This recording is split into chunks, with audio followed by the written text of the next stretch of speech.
د شمالي وزیرستان برید پر افغان طالبانو د پاکستان تازه ګزار او د ټي ټي پي پخواني ویان لخوا د پاکستان اصلیت رسوا کېدل. جزئیات هم دلته وګورئ او چینل هم سبسکرایب کړئ. تېره ورځ شمالي وزیرستان کې د ټي ټي پي وسلوال برید کې چې لسګونه پاکستاني پوځیان ووژل شول، نو پاکستان یو ځل بیا ملامتي پر افغان طالبانو واچوله. د افغانستان لپاره د پاکستان ځانګړي استازي آصف علي دراني ویلي اسلام آباد داسې اسناد او شواهد لري چې ټي ټي پي د افغان استازو له لارې له هند پیسې ترلاسه کوي.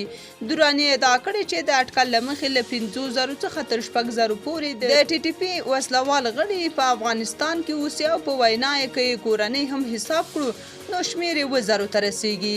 نوموړي له طالبانو غوښتنه کړې چې د یادې ډلې پر ضد ګام پورته کړي، خو افغان طالبان بیا تل وایي چې افغانستان کې هیڅ جنگي ډله نشته او پاکستان د افغانستان د ملامتولو پر ځای خپل امنیت ونیسي. بلخوا احسان وایي پاکستان او تاجکستان افغانستان کې نیابتي جګړه غواړي. د ټي ټي پي پخوانی ویان احسان الله احسان په یوې نوې لیکنې کې وایي پاکستان خپلو موخو ته د رسیدلو لپاره د افغانستان پر وړاندې د ځینو وسلوالو ډلو ملاتړ کوي. نوموړی زیاتوي چې د تاجکستان او پاکستان د استخباراتي ادارو ترمنځ یوه هوکړه لاسلیک شوې چې له مخې به یې دواړه هیوادونه د خپلو نیابتي ډلو داعش، خراسان او د افغانستان د ملي مقاومت جبهې ملاتړ زیاتوي. احسان زیاته کړې چې د پاکستان استخباراتي ادارې د داعش غړي په خپل میلمستونونو کې ساتي او افغانستان کې بریدونو لپاره چمتو کوي.